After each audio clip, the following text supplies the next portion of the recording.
Narito na ang mga pinakamalalaking balita sa One North Central Luzon ngayong Huwebes. Pagbangga ng L300 van sa nakaparadang sasakyan sa pool sa CCTV. 5 katao patay sa magkakahiwalay na aksidente. Ilang araw bago ang Valentine's Day, presyo ng ilang bulaklak doble na ang itinaas. Supply ng rosas, kakaunti. At mamangha sa makapigil hiningang view sa itinuturing na pinakamataas na mountain peak sa Kibungan, Benguet.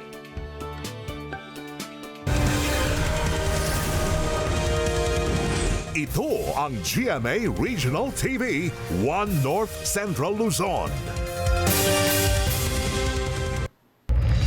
Magandang hapon, ako si Chris Zuniga.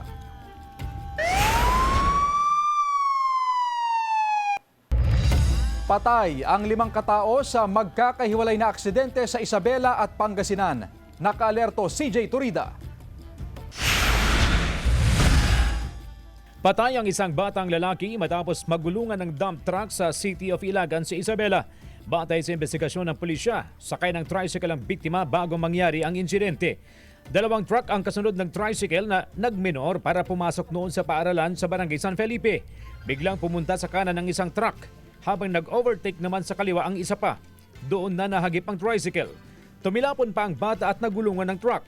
Sugatan din sa insidente ang tricycle driver at isa pang bata na nagpapagaling na sa ospital. Ligtas naman ang nanay ng bata na kasama niya nang mangyari ang aksidente. Nasa kustodiya na ng pulisya ang driver ng nag-overtake na truck na nangakong sasagutin ang pagpapalibing sa bata. Hindi pa makapagdesisyon ang nagluluksang pamilya kung magsasampa ng reklamo laban sa truck driver. Patuloy pa ang investigasyon. Patay ang 3 buwang buntis na ginang at ang kanyang 1 taong gulang na anak nang aksidenteng masalpok ng motorsiklo ang likurang bahagi ng sinasakyan nilang kolong-kolong sa bahagi ng Old Bypass Road ng Barangay Palamis, Alaminos City, Pangasinan, gabi noong Linggo. Sugatan din ang kanyang mister at isa pa nilang anak na ngayon nagpapagaling sa ospital. Sa investigasyon, nahagipan ng paparating na van ang kolong-kolong nang mapunta ito sa kabilang linya. Nasa kustodiya ng pulisya ang rider ng motorsiklo na mahaharap sa kaukulang reklamo. Tumanggi siyang magbigay ng pahayag. Nung nakita po niya na yung punggarong is naitulak dun sa lane po niya, he tried his best na maiwasan po yung to his surprise po ay na-side sweep din po niya ng bahagya yung garong. Patay rin ang rider at angkas ng isang motorsiklo nang bumangga sa isang pick-up habang binabagtas ang Manat Bridge sa Binmalay, Pangasinan madaling araw kahapon. Bigla umanong napunta sa kabilang linya ang mga biktima. Dinala pa sa ospital ang 2 pero hindi na umabot ng buhay. Ayon sa PNP, nasa impluwensya ng alak ang 2 nang mangyari ang aksidente. Wala pang pahayag ang kaanak ng mga biktima at ang driver ng pick-up. Magandang usapan naman sila. Kung titignan naman natin talaga is wala naman siyang kasalanan sa nangyari. Kasama si Ron Taniedo, CJ Torida, One North Central Luzon. Sugatan ng 31 anyos na lalaki matapos na saksakin ng kanyang pamangkin sa Kalasyaw, Pangasinan. Balitang tinutukan ni Sandy Salvacio. Nang dahil sa alitan, sinaksak sa tagiliran ang 31 anyos na lalaki sa Sitio Sentro, Barangay San Miguel, Kalasyaw, Pangasinan, alas 8:30 ng gabi noong Martes. Ang sospek, 33 anyos na tanod ng barangay at pamangkin din ng biktima. Palabas po yung biktima na nangalulan po ng tricycle niya palabas sa compound nila is biglang hinarang nitong suspect na dumating naman na nakamotor. At nung sisitayin ng biktima yung suspect bakit humarang siya is bigla siyang inundayan ng isang saksak. Nagpapagaling sa ospital ang biktima. Pinaghahanap ng otoridad ang sospek. Ang suspect po natin is at large, nagtatago po siya. Pero hanggang bukas po aasahan niyo po na ang kaukulang kaso may sasampalaban sa kanya. Inihahanda na ng pulisya ang reklamong frustrated homicide laban sa sospek. Desidido rin ang kaanak ng biktima na sampahan ng reklamo ang salarin. Hindi na idinitalye ng kaanak at pulisya kung ano ang alitan ng magtiyuhin. Nakakasalamuha lang din namin sila. Matatakot na rin naman kami kasi kaya nilang gawin yung gano'n kahit magkakamag-anak kami. Pamilya sana pwedeng mapag-usapan kung may iringan o kung ano man. Ba't ang dali-dali niyang sumitin ng buhay? Pinuntahan ng news team ang barangay hall upang hingan ng pahayag ang mga opisyal kaugnay sa pagkakasangkot ng barangay tanod na sospek pero walang nagpaunlak ng panayam. Pinuntahan din namin ang tinitirahan ng sospek ngunit wala kaming naabutang tao sa loob. Kasama si Henry Duminsil, Sandy Salvacio, One North, Central Luzon. Nakuha na ng CCTV camera ang pagbangga ng L300 van sa nakaparadang L200 van sa kabaan ng Barangay Tabug, Batac City, Ilocos Norte. Sa video makikita ang nakaparadang kolong-kolong sa gilid ng kalsada malapit sa L200 van. Paabante sana ang kolong-kolong papasok sa kalsada pero biglang dumating ang asul na SUV na bahagyang nagminor.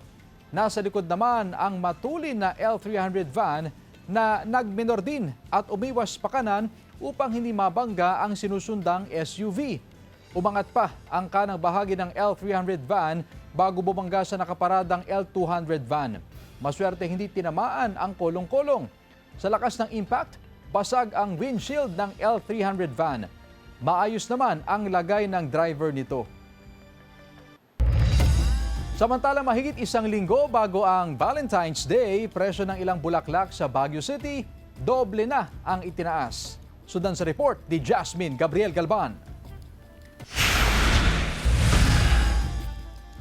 Mula sa dating 400 pesos kada bundle ng rosas, umakyat na ito sa 800 pesos ngayon. Asahan pa raw na tataas ang presyo hanggang sa mga susunod na araw at posibleng pumalo pa sa 1,200 pesos kada bundle dahil sa mataas na demand hanggang papalapit ang Valentine's Day. Ang problema, kukonti ang supply ng rosas. Hindi kasi aabot ngayong una hanggang ikalawang linggo ng Pebrero ang pagpitas sa mga rosas. Kukonti ngayon, ma'am. Dahil sa lamig. Baka, barang dadami after Valentine. Nagsimula na rin tumaas ang presyo ng iba pang bulaklak ilang araw bago ang Valentine's Day.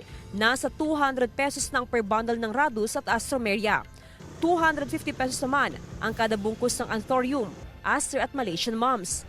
Nasa 60 pesos naman ang per stem ng Sunflower, habang nasa 50 pesos ang kada stem ng Carnation. Tataas, lalo na bihira lang yung supply natin, konti.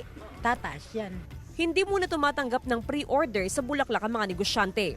Kasi yung mga ibang nag-order, gusto nila yung presyo ngayon, hindi yung sa presyo na sa Valentine. Kahit may kamahalan ng bulaklak, pag-iipunan daw ito ng ilang mamili, lalo pat para ito sa kanilang loved ones. Siyempre, once a year lang din yan eh. Kumbaga pag nagbigay ka kasi ng flowers sa loved ones mo, siyempre para kiligin din. Kasama si Daryl Peralta, Jasmine Gabriel Galban, One North, Central Luzon. Atin namang alamin ang latest na presyuhan at supply ng iba't ibang bulaklak sa Dagupan City ngayong nalalapit na Valentine's Day. Makibalita tayo live kay Sandy Salvacio. Sandy? Chris, dito naman sa mga local flower shops dito sa Burgos, Dagupan City ay nararanasan din ang kakulangan sa supply ng mga bulaklak. Karamihan kasi sa mga local flowers nila rito ay galing din sa Baguio City. At dahil nararanasan nga ang kakulangan ng supply ng bulaklak sa nasabing syudad, ay nagkakaroon din sila ng pagtaas sa presyo ng mga bulaklak. At maliban dyan, nagtaas din maging ang mga imported na bulaklak na galing naman sa Manila. Bunsod pa rin daw ito ng nararanasan ang kakulangan sa supply. Sa ngayon, mga kapuso, ay nasa 1,500 pesos ang kada dozen ng red, white at pink roses, habang nasa 50 to 60 pesos naman ang kada stem. Sunflower ngayon, Chris, ay nasa 90 pesos per stem. Malaysian Mums ay nasa 300 pesos per bundle, habang ang carnations ay nasa 50 pesos per stem para sa imported, habang 400 pesos naman per bundle ang local. Malaysian Mums ngayon, Chris, ay nasa 300 pesos per bundle. Stargazer ay nasa 220 pesos per stem at ang tulips ay nasa 3,000 pesos per bundle na nasa 150 pesos per stem. Maliban dyan, Chris, may mga ibinebenta rin sila ng mga artificial flowers katulad na lamang ng fuzzy wire flowers, wooden flowers at satin flowers na nagkakahalaga ng 300 to 1,500 pesos. Ayon sa mga nakausap natin na flower vendors, Chris, marami na raw silang natanggap na mga pre-order para sa darating na Valentine's Day. Pagdating naman sa bentahan, masasabi naman nila na hindi matumal ang kitahan sa ngayon. Gayunman, sa susunod na linggo ay inaasahan nila ang dadami pa na bilang ng kanilang mga customer. Yan muna ang mga latest mula rito, Chris. Balik sa'yo. Maraming salamat, Sandy Salvacio.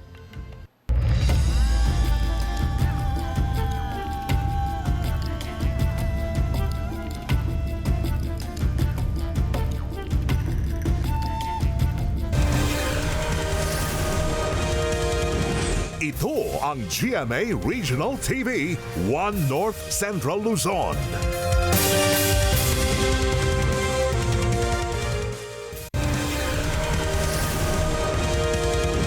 Ito ang GMA Regional TV, 1 North Central Luzon.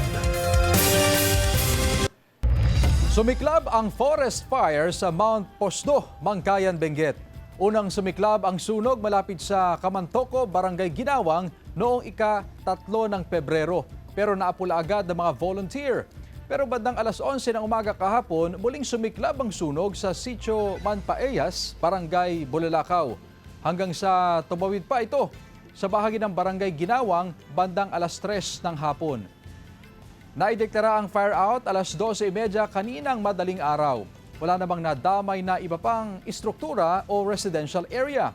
Hindi pa matiyak kung gaano kalawak ang nasunog na bahagi ng bundok at kung ano ang sanhi ng sunog.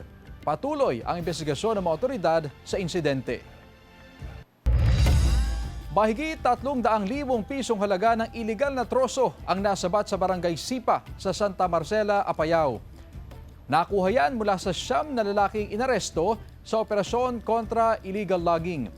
Ayon sa pulisya, nahuli sa akto ang mga inaaresto o ang mga inaresto na hinahakot at kinakarga ang mga troso sa isang dump truck. Bigo silang magpakita ng mga kaukulang dokumento bilang patunay na lehitimo ang pagkuha nila sa mga troso. Nasa kustodiya na ng Santa Marcela Police ang mga inaresto. Maharap sila sa reklamong paglabag sa Revised Forestry Code of the Philippines. Wala silang pahayag. Mga depektibong timbangan pinagkukumpiska ng Task Force Anti-Littering sa ilang palengke sa Dagupan City. Narito ang report. Tampak na sa himpilan ng Task Force Anti-Littering ang mga nakumpiskang depektibong timbangan mula sa mga pamilihan sa syudad ng Dagupan. Alas 7 ng umaga kanina nang magsagawa ang mga otoridad ng operasyon kontra depektibong timbangan sa Magsaysay Fish Market at Malimgas Public Market. Umabot sa 12 uncalibrated weighing scale ang nakumpiska sa operasyon. Karamihan nakuha sa vegetable section. Kahit bago yung timbangan nila, parang may nagkakalibrate.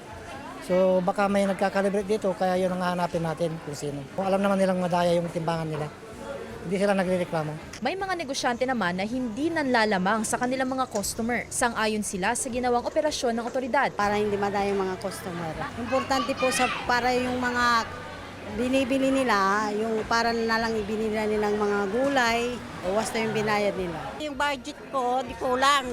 Kaya tama lang yung eksakto. Pag bili ako ng 1 kilo, kulang. Di kulang yung papakain ko sa mga anak ko.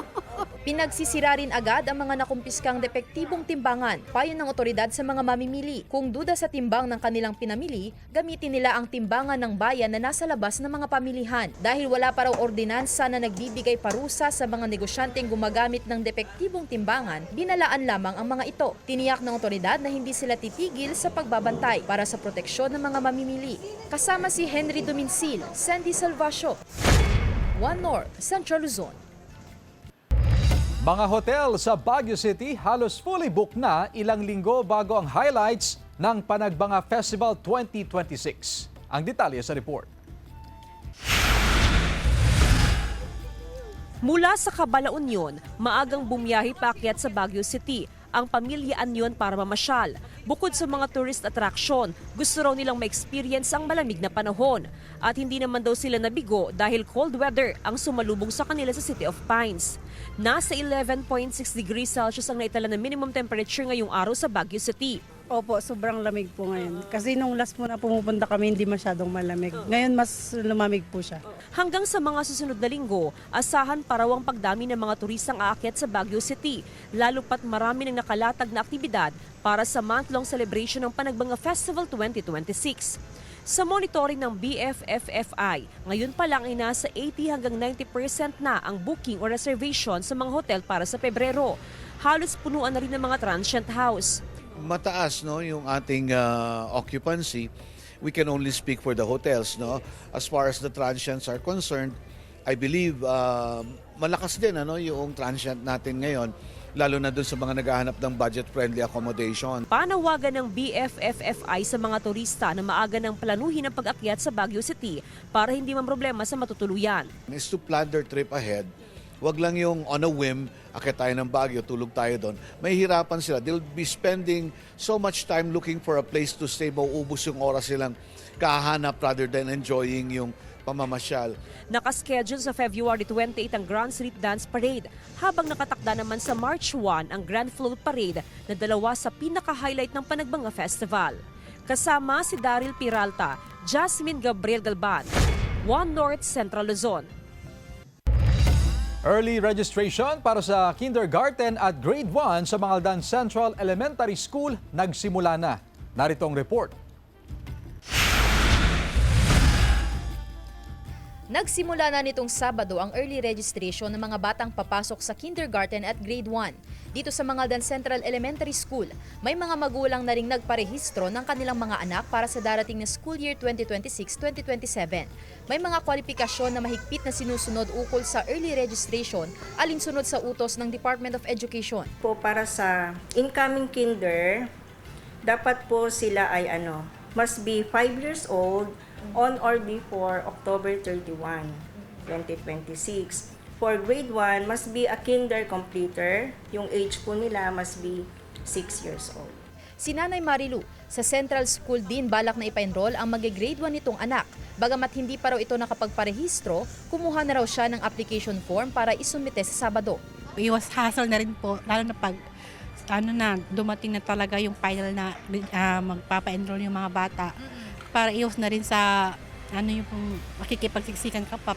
Ayon sa Mangaldan Central Elementary School, tuwing Sabado lang ang formal na registration, ngunit maaari pa rin humingi o magsumite ng mga kaukulang forms ang mga magulang anumang araw hanggang February 27. Sa kinder po natin, more or less 20 na po yung nagpa-register sa kinder. And then sa grade 1 naman po, so far kumuha pa lang po sila ng form. Mostly yung mga kinder po natin sila na rin kasi yung mga grade 1 learners po natin. Sa kasalukuyan, nasa 286 ang bilang ng mga nag-aaral ng kindergarten at 245 naman ang mga nasa grade 1 sa naturang paaralan.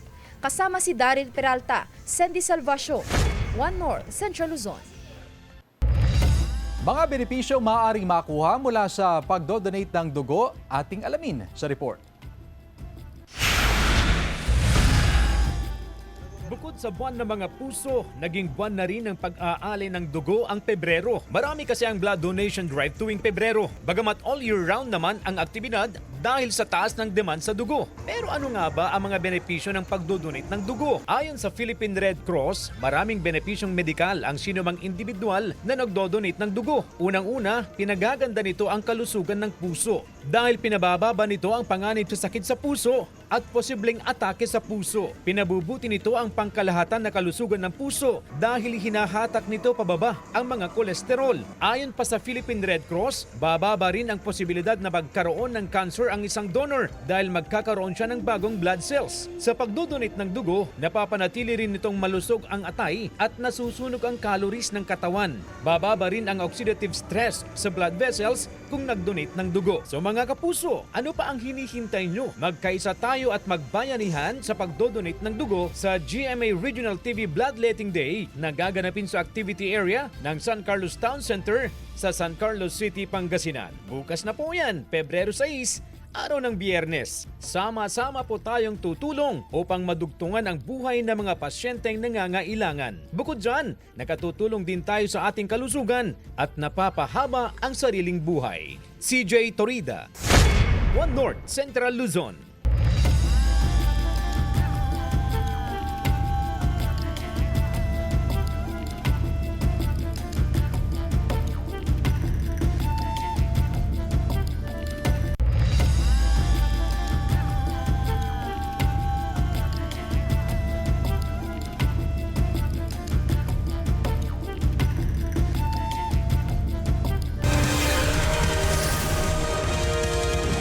Ito ang GMA Regional TV 1 North Central Luzon.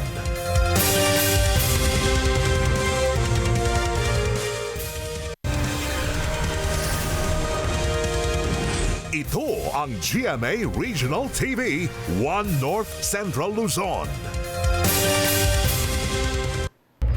Halos 600,000 pesos na halaga ng hinihinalang shabu na kumpiska sa isang lalaki sa Urdaneta City, Pangasinan. Tutukan sa report. Hindi na nakapalag sa mga otoridad ang 37 anyos na lalaki matapos mahulihan ng mahigit 582,000 pesos na halaga ng hinihinalang shabu sa buy-bust operation ng PIDEA at PNP sa Urdaneta City, Pangasinan madaling araw kahapon. Mahigit 85 na gramo ng hinihinalang shabu ang nasamsam mula sa sospek na isang event coordinator at residente ng Mapandan, Pangasinan. Nasa kustodiyan ng otoridad ang sospek na haharap sa kasong paglabag sa Republic Act 9165 o Comprehensive Dangerous Drugs Act of 2002. Wala pa siyang pahayag. Nasamsam ng pinagsani puwersa ng PIDEA at PNP ang iba't ibang hinihinalang iligal na droga na nagkakahalaga ng humigit kumulang 80,000 pesos sa isang buy-bust operation sa Barangay Kakapian, San Juan, La Union umaga nitong Martes. Kinilala ang sospek sa alias Joshua, 27 anyos at residente ng Barangay Sinapangan ng nasabing bayan. Kabilang siya sa provincial priority target ng PIDEA. Na-recover sa sospek ang 3 sachet na naglalaman ng hinihinalang marijuana kush, 3 improvised glass tubes na may hinihinalang marijuana buds at 4 na sealed ampules na hinihinalang liquid tetrahydrocannabinol. Kasalukuyang nakakulong ang sospek sa jail facility ng PIDEA na sasampahan ng reklamong paglabag sa Republic Act 9165. Sinisikap ng GMA Regional TV na makuhanan siya ng pahayag. Sandy Salvacio, 1 North Central Luzon.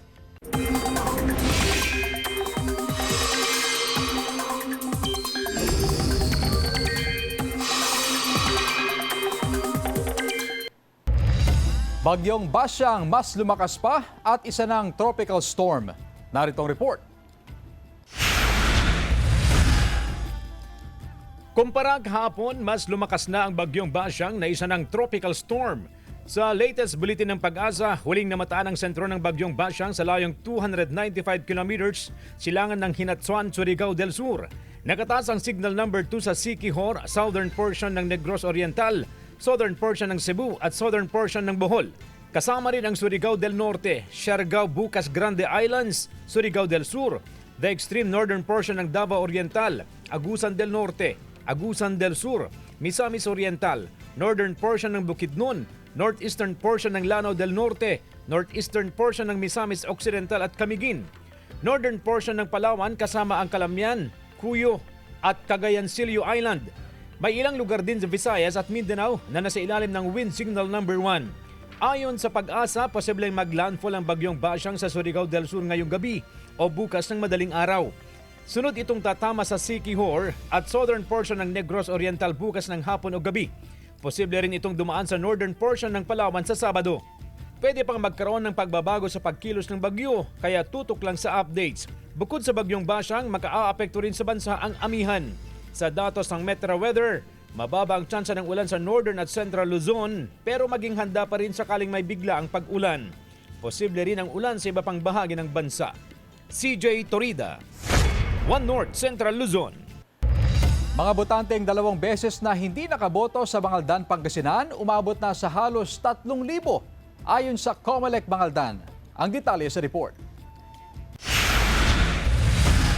Mahigpit ngayong minomonitor ng Commission on Elections Mangaldan ang mga deactivated na botante. Base sa tala ng Comelec Mangaldan, umabot na sa halos 3,000 ang bilang ng mga deactivated voters o mga failed to vote twice. Ito ang mga registered voters na hindi bumoto noong 2022 presidential elections at 2025 midterm elections. Hindi sila mag-apply for reactivation, they cannot vote. Valid ID lang para ma-check yung pangalan nila na tama na sila ngayon. Mahigit 70,000 ang kabuang bilang ng mga botante sa Mangaldan. Ngunit dahil sa mga na-deactivate, bumaba ito sa humigit kumulang 67,000 voters. Patuloy ang off-site registration ng Comelec sa mga barangay sa bayan. Napakagandang programa ng Comelec yun kasi para mabigyan ng pagkakataon yung mga kabarangay namin na hindi na pupunta sa bayan at sila na lang lumalapit sa barangay. Karamihan din sa mga nakapagparehistro nitong Oktubre hanggang Enero, mga boboto para sa Sangguniang Kabataan. Mas maganda rin po makapagparehistro para makapili po na tamang makopo sa gagaya po ng nakapesto po sa politika. Dapat po maging mapanuri po. From October 20 to December 31, we approve about 970 qualified applicants. And then from January to present, about more or less 300. Sa pamamagitan nito, naabot na raw ng COMELEC Mangaldan ang 50% sa kanilang target na registrants. Kasama si Daryl Peralta, Sandy Salvacio, One North, Central Luzon. Pinangunahan ng Department of Tourism at Tourism Infrastructure and Enterprise Zone Authority ang turnover ng Zimbolic Key sa Pangasinan Provincial Government kasabay ng pagbubukas ng tourist area sa bayan ng Lingayen. Magsisilbi itong one-stop center sa mga basic na pangangailangan na may kaugnayan sa paglalakbay. Kumpleto ito sa amenities at services na pwedeng i-enjoy ng mga local at foreign travelers na walang bayad. Kabilang dito ang malinis na palikuran, shower rooms, visitor lounges, dining area, charging at workstations, information counters at lactation room. Meron din itong pasalubong center kung saan makikita rito ang souvenir at delicacies na gawa sa Pangasinan. Thank you for your view of tourism that truly values its purpose. And that is not only to bring warm bodies into your destinations, but to bring real value into your communities.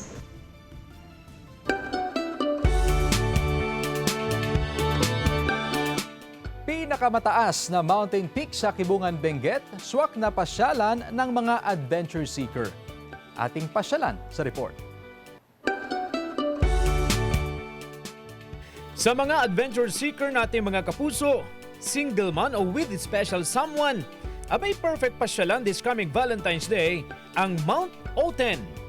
Ito ang kilalang pinakamataas na mountain peak sa Kibungan, Benguet na may taas na 1,980 meters above sea level. 5 beses na kasing taas nito ang Burj Khalifa na matatagpuan sa Dubai. Kaya naman must try at dapat isama ito sa inyong travel goal this 2026. Pagdating sa tuktok ng bundok, abay at peace ang feeling. Maliban sa lamig sa lugar, manginginig ka rin sa takot sa gitna ng mga madaraan ng cliff paakyat sa bundok. Lalo na kung may fear of heights ka. Pero fulfilling naman ang feeling kung naabot mo na ang peak nito. Ang Mount Oten ay kasama sa tinatawag na Kibungan Circuit ng mga lokal. Switzerland-like mountainous scenery ang peg. May panoramic view sa Cordillera Mountains. Nagmula ang pangalan ng Mount Oten mula sa mga Oten trees o Tree of Heaven na karaniwang tumutubo sa lugar. Sa mga nais mag-hiking, camping o di kaya backpacking, swak sa inyo to mga kapuso. Makipag-ugnayan lamang sa Kibungan LGU at sa Tourism Office para sa tamang gabay upang mapuntahan ang lugar. CJ Torida, One North, Central Luzon. Samantala, mapapanood niyo po ang episode na ito at iba pang pinakahuling lokal na balita sa official website ng GMA Regional TV, www.gmaregionaltv.com. Pwede rin kayo bumisita sa aming official YouTube channel, GMA Regional TV, at i-click ang subscribe button para sa pinaka-maiinit na balita mula sa mga rehiyon. Nais din naming pasalamatan ang mga kapuso sa Hilaga at Gitnang Luzon, maging ang mga kapuso natin abroad. Dahil sa GMA Regional TV, local news matters. At yan ang mga pinakamalaki at pinakahuling balita sa Hilaga at Gitnang Luzon. Maraming salamat sa pagsama sa amin, pati na ang mga kapuso sa ibang bansa na tumutok sa mga balita sa rehiyon. Ako po si Chris Zuniga. Kami, ang GMA Regional TV, One North, Central Luzon. Buong puwersa para sa mas malaking misyon at mas malawak na paglilingkod sa bayan.